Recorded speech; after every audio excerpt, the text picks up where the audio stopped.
Hi cricket viewers, waiting is over. IPL 2026 is coming on March 28th. దీంతో మన waiting అంతా పూర్తయిందని అర్థమైంది. ఇక కంటెంట్ లోకి వెళ్లే ముందు మా ఛానల్లో వచ్చే కంటెంట్ మీకు నచ్చినట్లయితే లైక్ చేసి సబ్స్క్రైబ్ చేయండి. అలాగే మీకేం కావాలో కామెంట్ చేయండి. మన బీసీసీఐ టాటా ఐపీఎల్ 2026 మార్చి 28 నుంచి స్టార్ట్ అవుతుందని అనౌన్స్ చేసింది. అలాగే ఈ ఐపీఎల్ని 2 ఫేజెస్లో జరపాలని నిర్ణయించింది. మార్చి 28 నుంచి ఏప్రిల్ 12 వరకు ఒక షెడ్యూల్ జరుగుతుంది, మిగతాది తర్వాత.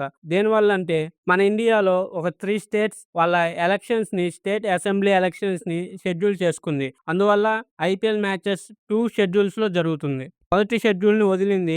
ఈ మొదటి షెడ్యూల్లో డిఫెండింగ్ ఛాంపియన్స్ అయిన ఆర్సీబీ మ్యాచ్ మొదటిగా జరుగుతుంది. అది కూడా సన్ రైజర్స్తో చిన్నస్వామి స్టేడియంలో జరగనుంది. ఈ న్యూస్ అయితే ఆర్సీబీ ఫ్యాన్స్ అందరికీ గుడ్ న్యూస్ అనే చెప్పొచ్చు. ఇక మ్యాక్సిమం ఆర్సీబీ మ్యాచెస్ అన్ని చిన్నస్వామి స్టేడియంలో ఉండే అవకాశం ఎక్కువగా